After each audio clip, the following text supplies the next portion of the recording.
The moment a needle touched vinyl and Reverend Lee began to play, anyone who knew soul could tell.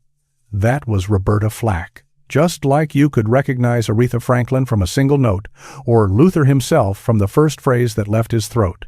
In one old interview, he spoke calmly about diets, Optifast, and cutting back on food. But beneath that measured tone was a man who had spent a lifetime swallowing more than just hunger.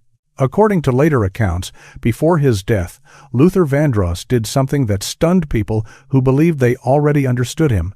The man who sang about devotion and forgiveness, whose soft tenor could drop a stadium into silence, allegedly left behind a page that was never meant to be public. It wasn't a will. It wasn't a newly crafted song.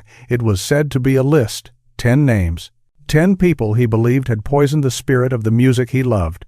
As the story goes, that sheet of paper was found beside his hospital bed, resting near his oxygen mask and a framed photograph of his mother. One assistant later claimed Luther had whispered, "They all smiled in my face while cutting me open." Whether the words were exact or not, those who were close to him agreed on one thing. Beneath the velvet charm and perfect phrasing, there was a reservoir of hurt. For years, Luther had been the industry's quiet gentleman, adored, overworked, and in his eyes, used. But in those final days, something seemed to fracture. He no longer wanted the truth, or at least his version of it, to be buried with him. These 10 people were not just rivals or critics. In his mind, they were the ones who had twisted love into bitterness, made trust feel like a trap, and turned his life's work into a cautionary tale. Quincy Jones, the god who pulled the strings behind the curtain. Most stories about Luther Vandross begin in a soft register. The voice, the romance, the slow songs that felt like warm silk on a cold night. But the story of what he saw as his greatest betrayal doesn't start with a soaring note. It begins with a silence, a studio light flickering out in Los Angeles, August 1982, while one man's dream quietly shifted into someone else's empire. That year, Quincy Jones was said to be the center of the musical universe, the architect behind Thriller, a project that would reshape the definition of pop for the entire planet. Luther, still hovering in the margins of mainstream fame, had reportedly been invited to craft background arrangements and lay down reference vocals. For 3 humid nights inside Westlake Studio C, he stacked harmonies by ear, building vocal cathedrals so intricate that engineers supposedly stopped what they were doing just to listen.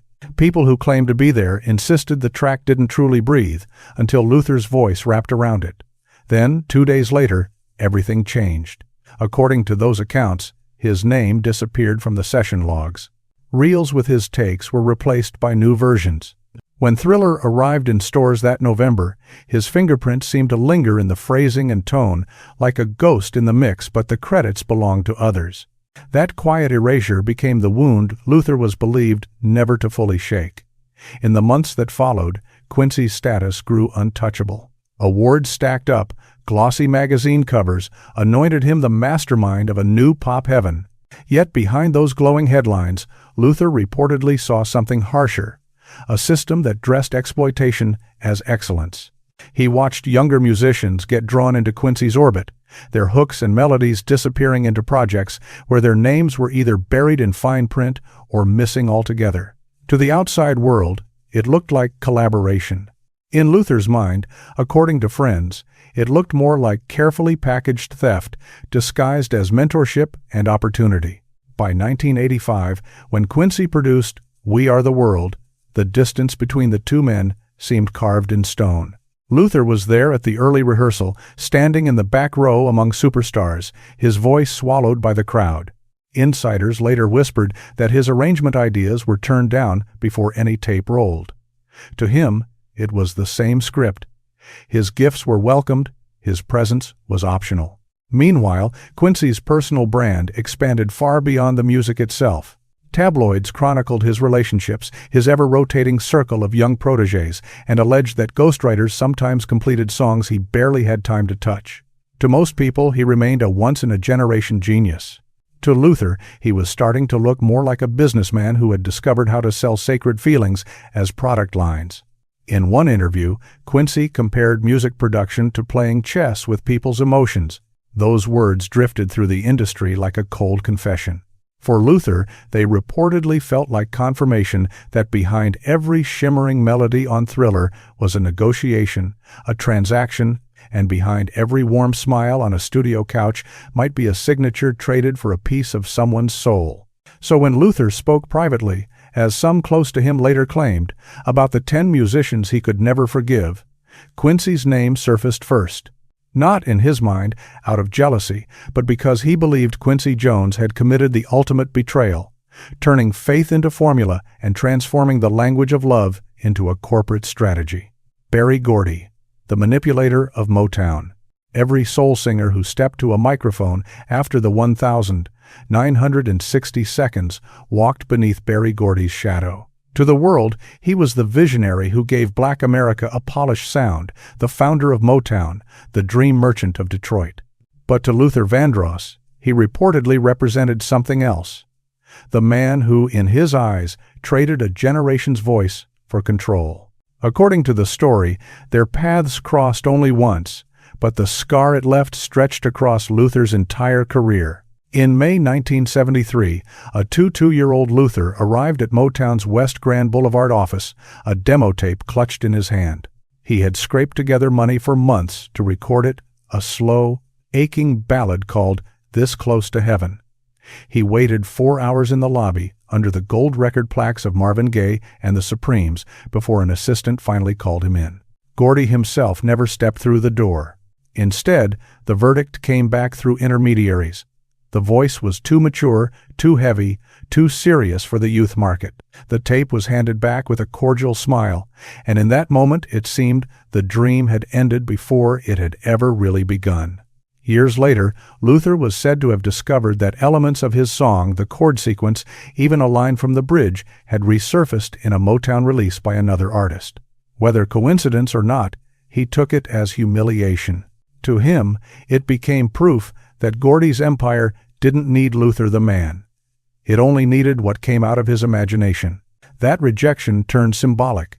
Gordy came to represent, in Luther's private view, an entire machinery built on control, a system that dressed rebellion in matching suits and turned struggle into radio-friendly optimism. While the world marveled at Motown's flawless choreography and crossover shine, Luther focused on the price behind the polish. He read old reports about artists being told to straighten their hair, change their names, hide relationships, and rewrite their histories. Stories of pregnancies brushed under the rug, contract disputes squeezed into silence, musicians quietly pushed out once they demanded more.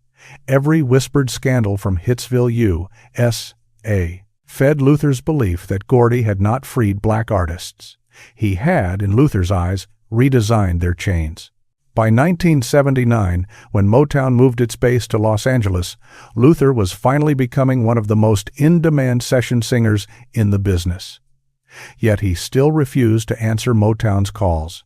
When a Motown executive offered him a deal in 1981, he reportedly turned it down immediately, telling a confidant that Gordy made soul music feel like it rolled off a factory line. Over time, cracks began to show in the empire. Lawsuits from veteran singers revealed contracts that stripped them of royalties. Stories about Gordy's personal relationships with protégés like Diana Ross made tabloid covers, complicating the image of the gentle, fatherly founder. To Luther, those headlines were not surprises. They were confirmation of a suspicion he had carried since that day in 1973, that Berry Gordy didn't truly love the music itself, he loved owning it. Whenever interviews drifted toward Motown, Luther's answers grew short, his tone guarded. He rarely called out Gordy by name, but his compositions seemed to carry a quiet echo of resentment love songs, built with the precision of someone who'd learned that purity doesn't survive untouched inside legal clauses. In his mind, Berry Gordy was more than a mogul. He was the designer of an illusion, the man who taught the world how to package a feeling, and then made sure the unvarnished truth never made it onto the record. Stevie Wonder, the saint who drifted away from the streets. Some betrayals cut deepest because they come from heroes. For Luther Vandross, that hero was Stevie Wonder. As a boy, he was said to have memorized every lyric from Songs in the Key of Life, studying not just the melodies, but the faith, the humanity, the raw honesty that seemed to live in Stevie's voice. To young Luther, Stevie proved that soul could still be holy, until the day that belief shattered. It was the spring of 1992. New York City was still alive with Sunday choir harmonies and late-night doo-wop on corners. Luther was preparing his Power of Love World Tour, a show designed to drag soul music back toward its church pew roots. He envisioned Stevie standing beside him on stage for a medley of old hymns, a bridge between two generations of spiritual sound. The invitation went out, handwritten notes attached to demo recordings. Weeks passed. No answer. Finally, the call came from management, not Stevie himself. According to those present, the response was brief. Stevie would not participate. The reason, they said, was simple. The show offered no real financial return. That single phrase sank into Luther like a stone. Friends claimed he never fully let it go.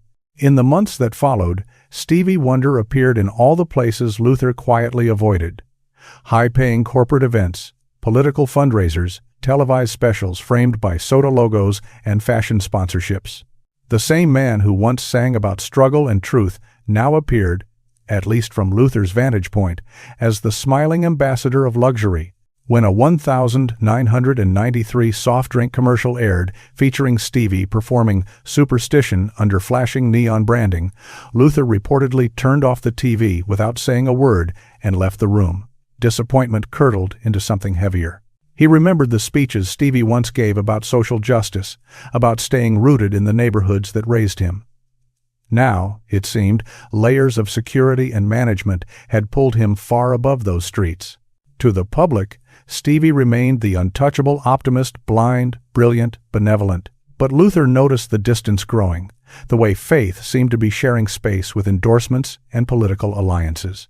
Behind the scenes, whispers circulated about how tightly his business partners guarded access, how easily his name could be attached to causes or products in exchange for the right price. In 1994, a magazine profile famously referred to Stevie as the saint who made peace with capitalism. Luther reportedly clipped the article, wrote 3 words across the top. He forgot us and tucked it away. He and Stevie would never stand on the same stage again. Luther still sang Stevie's songs during rehearsals, but those who heard him said there was a different tone now, something closer to mourning than tribute. To audiences, Stevie Wonder remained a beacon of hope. To Luther Vandross, he had become a warning living proof that even the most spiritual voice could lose its way under the relentless applause of the world. And in that realization, Luther's faith in music as something pure, untouched by compromise, finally cracked. Kenneth Babyface Edmonds, the man who cloned soul. By the 1990 seconds, R&B had slipped into a new skin. The rough edges were sanded down, the rasp of pain, the raw choir harmonies, the trembling confessions of men who had lived their lyrics began to disappear. In their place came something smoother, safer, the soundtrack of candlelit dinners, luxury sedans, and upscale hotel lobbies. At the center of that transformation stood one figure, Kenneth Babyface Edmonds. To millions of fans, he was a genius, the golden hand behind 1,000 love songs. To Luther Vandross, he reportedly became something else entirely, the man who helped drain the bloodstream out of soul music. Their worlds collided in 1994 at Columbia Records' Manhattan offices. Luther had just turned in demos for his new album, slow-burning ballads built on live instruments, gospel cadences, and the emotional tension he'd carried from the church pews to the studio booth. The label, smelling the massive success of Babyface's chart-dominating ballads, wanted a different direction, softer, shinier, easier to program between pop hits on Top 40 radio. Executives floated what they considered a dream scenario, a Luther-Babyface collaboration. For the suits in the room, it was a no-brainer. For Luther, it felt like sacrilege. He had watched Babyface rise from guitarist in The Deal to the crowned architect of 90 Seconds Romance, writing hits for Whitney Houston, Boyz II Men, and Toni Braxton. The industry called it brilliance. Luther saw something colder, a formula. In his private view, every heartbreak sounded interchangeable, every chorus engineered to please, every note buffed until it gleamed like glass but never cut. When the formal request landed on the 12th of March 1994, Luther's refusal was immediate. People who claimed to be present said he stood up, walked out, and left his gold pen lying on the conference table. Underneath the professional disagreement lurked a deeper resentment. Babyface had become the voice of a new kind of love, untouched by struggle, pristine, perfect. To Luther, that was an insult to generations of soul singers who had bled on stage and left pieces of themselves on microphone grills. He was convinced Babyface didn't write about love so much as manufacture it, the way perfume companies bottle feelings and sell them back with a glossy label. As the decade unfolded, that resentment hardened. Babyface's songs soaked radio playlists, wedding receptions, and movie soundtracks. His empire stretched from R&B to Hollywood, from soundtracks to superstar careers. And then came the murmurs. Studio assistants allegedly whispered that Babyface rarely completed all of his own lyrics, instead hiring younger writers to inject the pain. A former collaborator claimed that some of his biggest hits had been ghost-written, traded quietly for percentages and confidentiality agreements. Around the same period, tabloids hinted at a private investment arrangement with record executives, supposedly funneling money from lucrative soundtrack deals. Nothing was proven in court, and the accusations faded into background noise. But for Luther, those rumors fit too neatly into the picture he already carried in his mind. The man he believed had cloned soul was now, in his eyes, cloning success itself. The breaking point arrived that summer at the Soul Train Music Awards. Babyface walked away with Songwriter of the Year for I'll Make Love to You, a track Luther reportedly dismissed in private as music for elevators with dimmed lights. Cameras caught Luther in the audience, clapping politely, his face unreadable as Babyface accepted the trophy under roaring applause. Backstage, the two men crossed paths. No words were exchanged, but witnesses remembered the look Luther gave him. It wasn't open fury or obvious jealousy. It was something colder, like a teacher recognizing that his lesson had been replaced by a convenient copy. To the public, Babyface remained the face of romance. Smooth, dependable, evergreen. To Luther Vandross, he symbolized the funeral of authenticity. A generation of producers who, in his view, had never truly lived heartbreak, but were selling it wholesale. Where Luther tried to build cathedrals of sound out of sorrow and prayer, he believed Babyface was building shopping malls for love songs. And when Luther looked in his direction, he didn't see a peer. He saw an era where soul was being embalmed while it was still alive, beautiful, profitable, and, to him, disturbingly hollow. Jimmy Jam and Terry Lewis, the architects of plastic soul. Long before computers ruled the control room, R&B had a pulse you could feel with your hands. Drums bled into microphones, bass strings snapped against calloused fingers, and minor imperfections became the magic that stayed on tape. Then came Jimmy Jam and Terry Lewis, the duo who, for many, reinvented the genre and, for Luther Vandross, allegedly rewired its heart. To the industry, they were visionaries, the masterminds behind some of the biggest records of the late 80 seconds and early 90 seconds. To Luther, they gradually came to represent the engineers of a future where emotion could be quantized and feelings came pre-programmed. Their story, as Luther told it to those close to him, began in 1987 at Epic Records in Los Angeles. Luther had just finished his album, Give Me the Reason, a project tracked live with orchestras, horn sections, and analog warmth. The label, anxious to keep pace with MTV's sleek, synthetic sound, suggested a remix.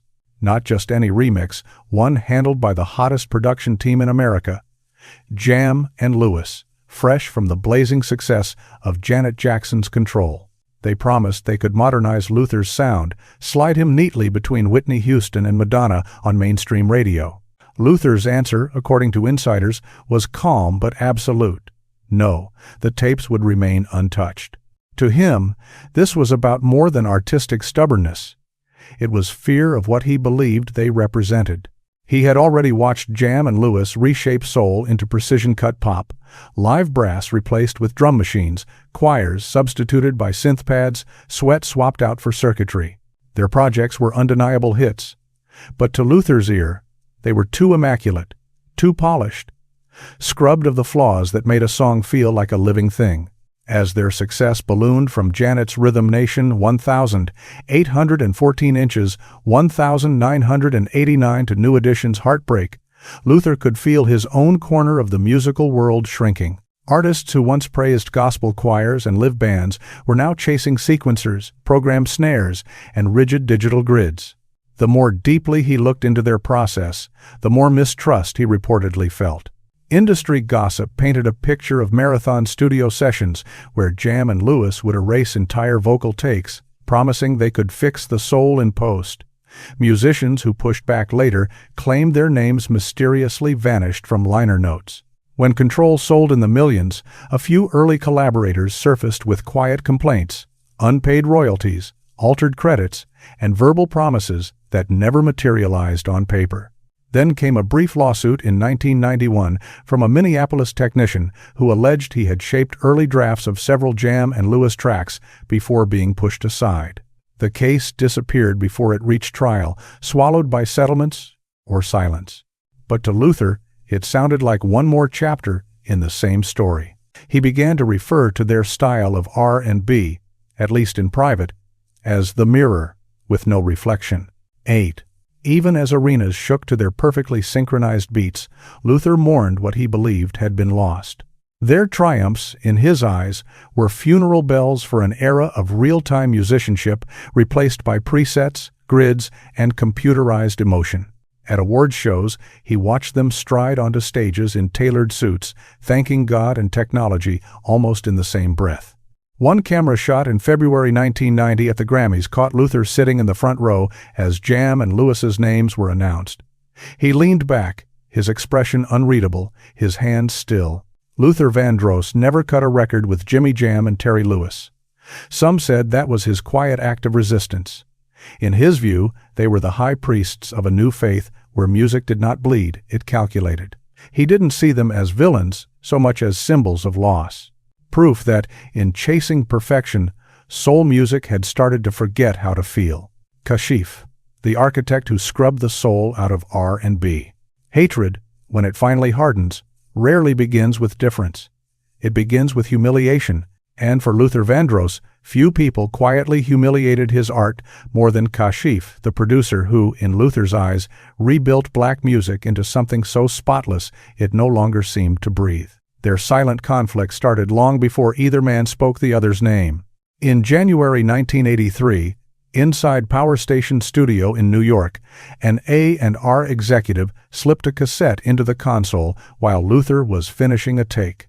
Out of the monitors came razor-sharp synthetic drums, a bass line gliding with almost artificial smoothness, and a lead vocal so clinically clean it felt, to Luther, almost disinfected.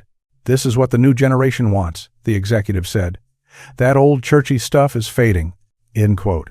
Churchy stuff, the very foundation of Luther's identity as a singer, dismissed in one breath. He didn't argue, but an engineer later recalled that the air in the room seemed to drop a few degrees. By 1984, Kashif had been crowned by many in the business as the sound of the future. His sleek, synth-heavy productions dominated urban radio. Inside boardrooms, executives began comparing Luther, not by his artistic depth, but by market performance against Kashif's newer, cleaner style. Internal memos, according to some staffers, described Kashif as modern, young, and clean, implying Luther was too emotional, too gospel, too unapologetically black for the emerging marketplace. It felt less like a creative comparison and more like a coded insult disguised as strategy. Rumors deepened the wound. A backing vocalist told Luther that in July 1985, during a session at Sigma Sound, Kashif had heard her slip into a gospel-style run and allegedly told her not to do that because it sounded unprofessional. Unprofessional. Gospel melisma, the heartbeat of black church music reduced to a flaw. When she shared the story, she said Luther went quiet, staring at the studio floor as if someone had torn a page from his childhood. By 1986, Columbia Records was quietly pressuring Luther to embrace Kashif's slick urban contemporary template. On August 14, label staff played him an instrumental built entirely out of digital polish and suggested, with rehearsed politeness, that he try sounding less emotional. The most emotionally honest singer of his generation being asked to erase the very thing that defined him. Witnesses said he stood up before they could finish the pitch and walked out, leaving the chair still slowly spinning behind him. Behind Kashif's rise were darker stories. Some musicians claimed he replaced live bands with cheaper synthesizers, cut background singers to avoid paying fees, and gently pushed artists to lighten the blackness in their harmonies to make the records more palatable for crossover radio. Whether every detail was accurate or not became irrelevant to Luther. In his mind, he believed them. Kashif, to him, became a symbol, the smiling face of a trend that was bleaching the soul out of soul music. Then came the dinner that sealed it.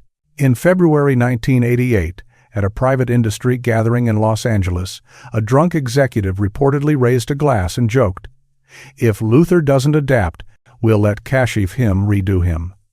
As if he were a broken appliance that needed upgrading, not an artist. Friends said Luther froze mid-sip, his jaw tightening in a way they had rarely seen. This was no longer competition, it was degradation. By May 1990, when Billboard declared that urban contemporary had replaced traditional soul as the dominant format, Luther tore the page from the magazine and shoved it into a drawer he never fully closed again. That clipping, people close to him said, became a sentence he could not unhear.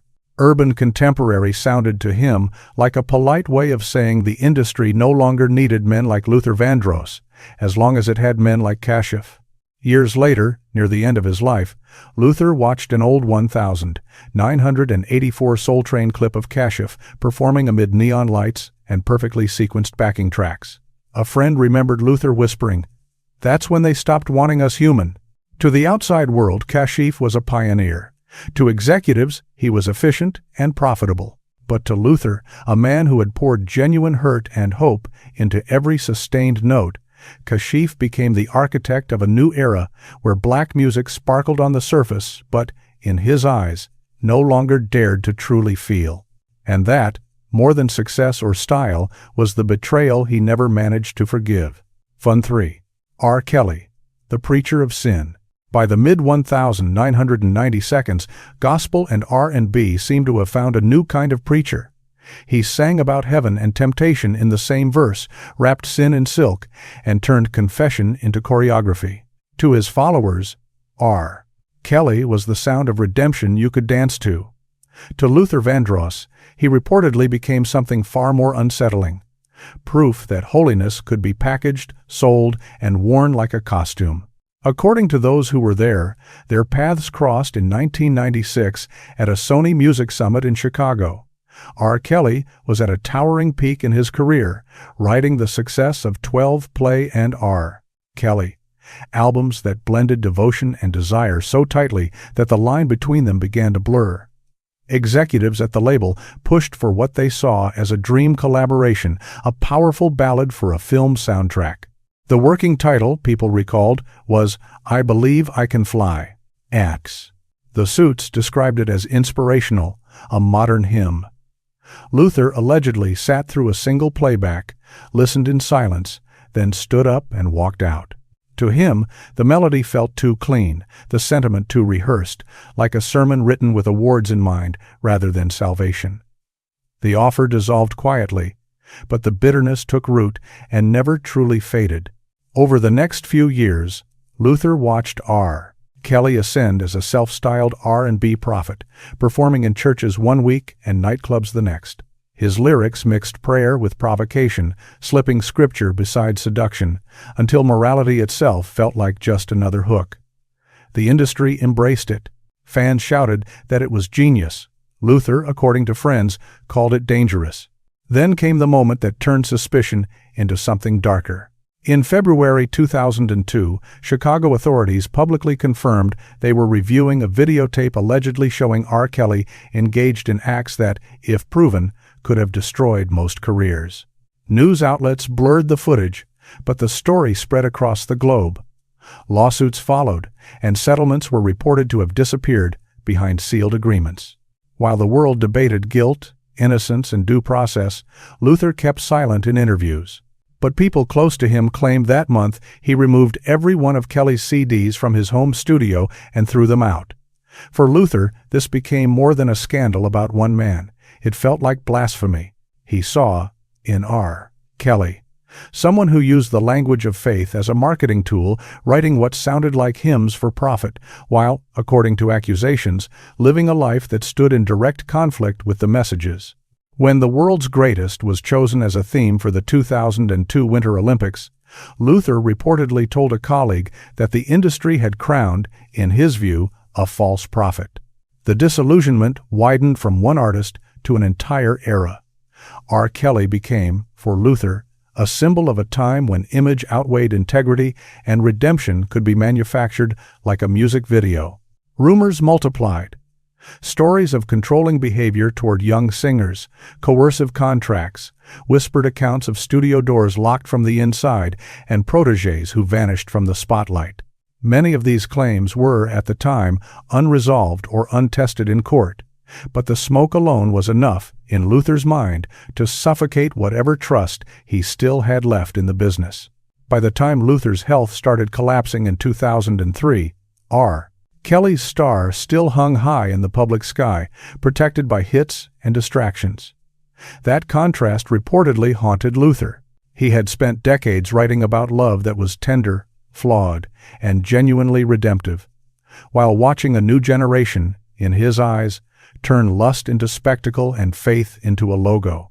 To the world, R. Kelly was still a visionary to many a bridge from choir loft to nightclub stage. But to Luther Vandross, he became something else entirely, a warning etched into the last chapter of Soul. Because once sin learns how to sing convincingly enough, even the holiest music can start to lose its meaning. Luther Campbell, 2 Live Crew, the desecrator of soul. The summer of 1990 was humid, loud, and sleepless. Hip-hop had found one of its most notorious frontmen in Luther Campbell, Uncle Luke, the unapologetic mind behind 2 Live Crew. Their album, As Nasty as They Wanna Be, had just been declared legally obscene by a Florida court, making Campbell the first musician in U.S. history to face criminal scrutiny over lyrics alone. To his supporters, he was a champion of the First Amendment, a martyr for free expression. To Luther Vandross, he reportedly looked like something else, a sign that music had finally stepped over a line and left its conscience behind. Campbell's empire thrived on provocation. His shows were described as barely controlled chaos dancers on stage, pushing every boundary imaginable, explicit chants booming through packed venues, and handheld cameras, capturing footage that would later surface in music videos and late-night specials. MTV avoided his content. Church groups called for boycotts. Community leaders denounced him. Every protest only seemed to drive his sales higher. The more outrage he sparked, the more his brand grew. In July 1990, Luther appeared on a television talk show. Producers, eager for ratings, decided to stage a collision. They seated Luther Vandross and Luther Campbell on the same couch, the velvet-voiced balladeer and the lightning rod of explicit hip-hop. To them, it was a perfect spectacle. The saint and the provocateur of black music in one frame. What unfolded became, according to those who worked on the show, instant tabloid fodder. As Luther spoke calmly about dignity, emotion, and the responsibility to protect the depth of soul music, Campbell cut in with laughter, reportedly calling his songs soft R&B for church ladies. The studio audience roared with approval. Luther sat still. His eyes drifted downward. He didn't fire back. He didn't have to. But behind that quiet posture, the moment carved itself into him. To Luther, Campbell wasn't just mocking his catalog. He was mocking decades of sacred history, the struggle, the gospel roots, the discipline of turning suffering into art instead of spectacle. Staring at the crowd cheering for the insult, Luther realized something horrifying. Shock had become more valuable than sincerity. Music was being stripped of its reverence in real time, and people were clapping. As the obscenity case dragged on through October 1990, more stories bubbled beneath the surface. Former dancers described in some reports being pressured into performances that blurred the line between show and exploitation. Studio insiders whispered that Campbell hosted late-night parties where footage later reappeared in his videos. None of it was fully tested in open court, and much of it stayed in the realm of rumor. But to Luther, those rumors made his discomfort feel justified. He refused to appear on any award show lineup that included 2 live crew, even if it meant sacrificing exposure. It became for him a line he would not cross. Campbell came to represent the collapse of boundaries, proof, in Luther's eyes, that freedom of expression could be twisted into a mask for moral decay. In interviews from that era, Luther chose his words carefully. He rarely named individuals, but his message was clear enough. When laughter replaces respect, he warned, what we're selling isn't just music anymore. It's something far more precious. Years later, when Luther Campbell rebranded himself as a local political figure in Miami, talking about community values and civic duty, Luther saw it, according to friends, as a cruel joke delivered by history. The same man once banned for indecency, now speaking about responsibility. To some, it looked like evolution. To Luther Vandross, it felt like proof that scandal had become a kind of currency, and as long as the market stayed hungry, the soul of black music would keep trading away pieces of itself. Prince, the genius who mocked the sacred. By the late 1980s, Prince was no longer simply a star. He was a moving myth, lace, light, and pure electricity blurred together. Every show felt like a sermon delivered in symbols, half revival, half fever dream. He played more instruments than most bands combined, wrote for legends, and lived as if rules about genre, gender, and even God were negotiable. To Luther Vandross, he was both miracle and threat, the artist he admired more than almost any other, and the one who most deeply unsettled him. Their paths crossed in February 1988 when the Recording Academy invited both men to perform at a Grammy tribute to soul music. Luther was asked to close the segment with a classic ballad. Prince was scheduled to open with a medley from Sign of the Times.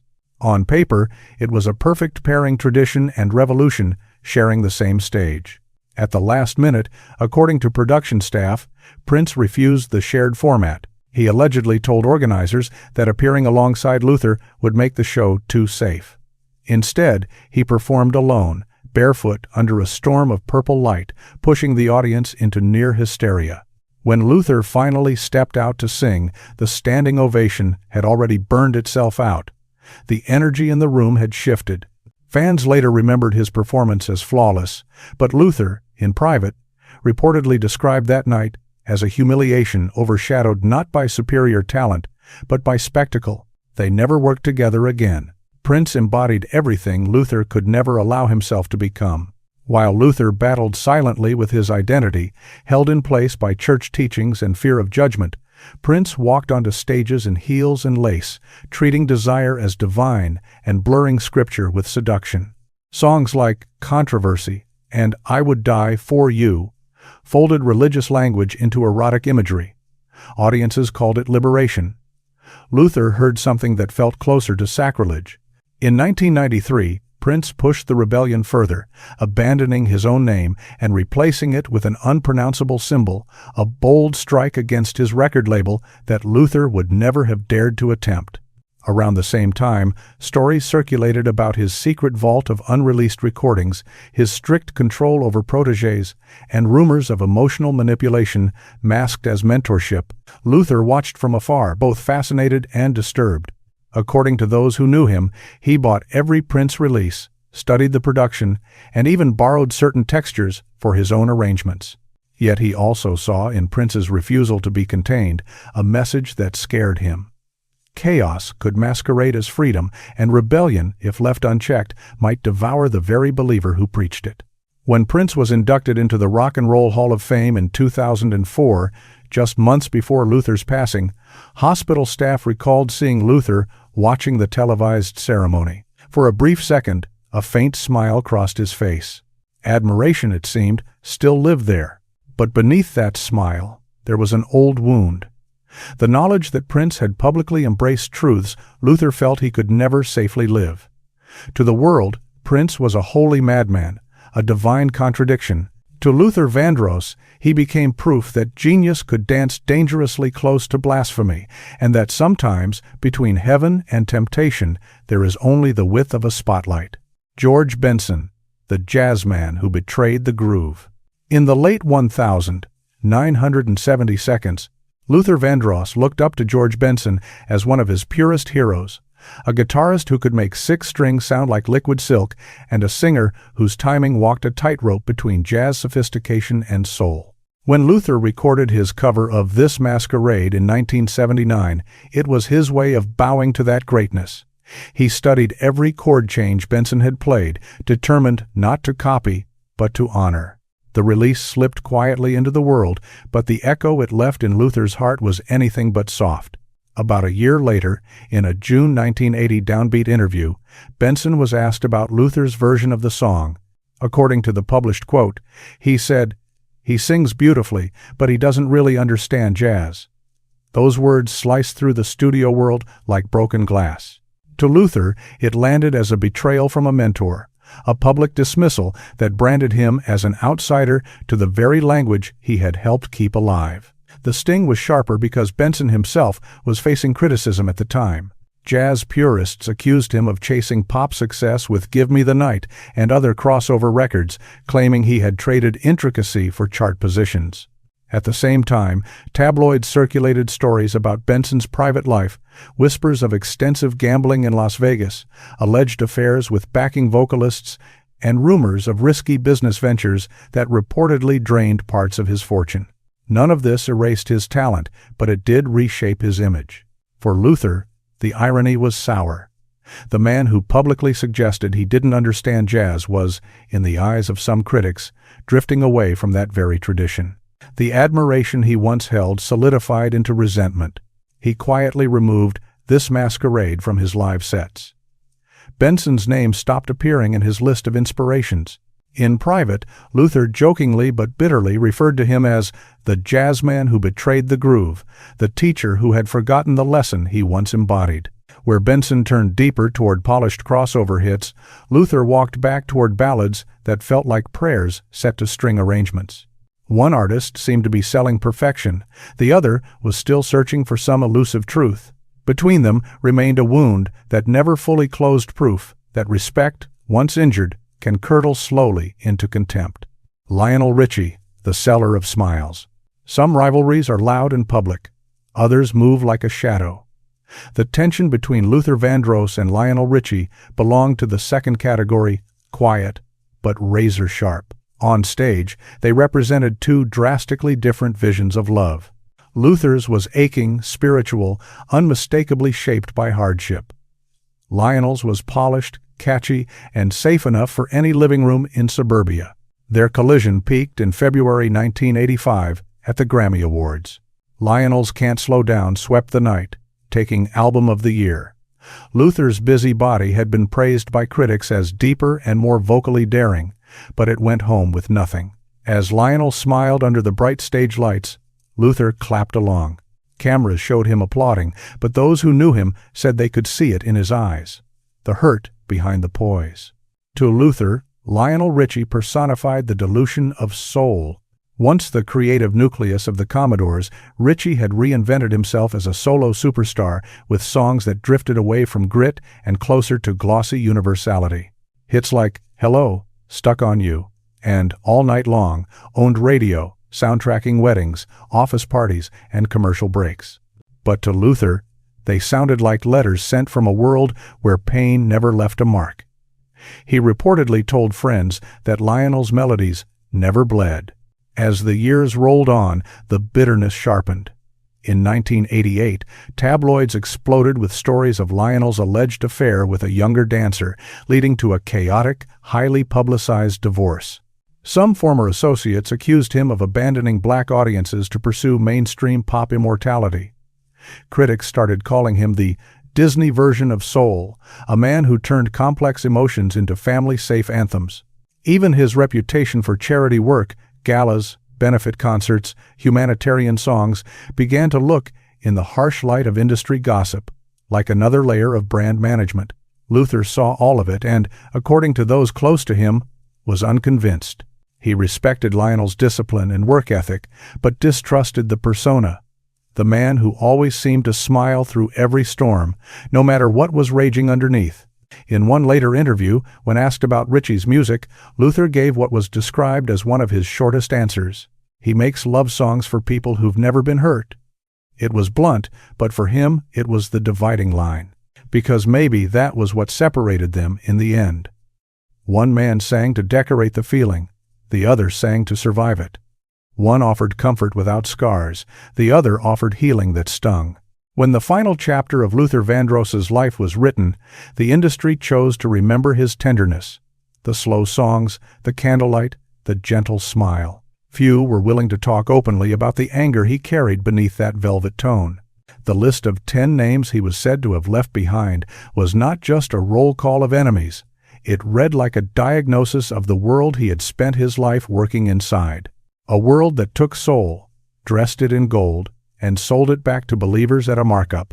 Every name on that rumored list tells a story of brilliance twisted by ego, of purity slowly corrupted by fame, of artists who, in Luther's eyes, forgot what music was supposed to heal. Maybe Luther was not only writing down the people he claimed to hate, maybe he was writing down the sins of an entire era, which leaves the final questions not for him, but for us. Was he right to feel such rage? Or was that fury just another mirror reflecting his own pain back at him? Can any artist remain untouched in a business built on illusion, compromise, and carefully crafted myths? And if Luther could hear today's charts, where soul is often just a plug-in preset instead of a heartbeat, what would he say about the state of the music he once treated as sacred? Now it turns to you, listening on the other side of the speaker. Who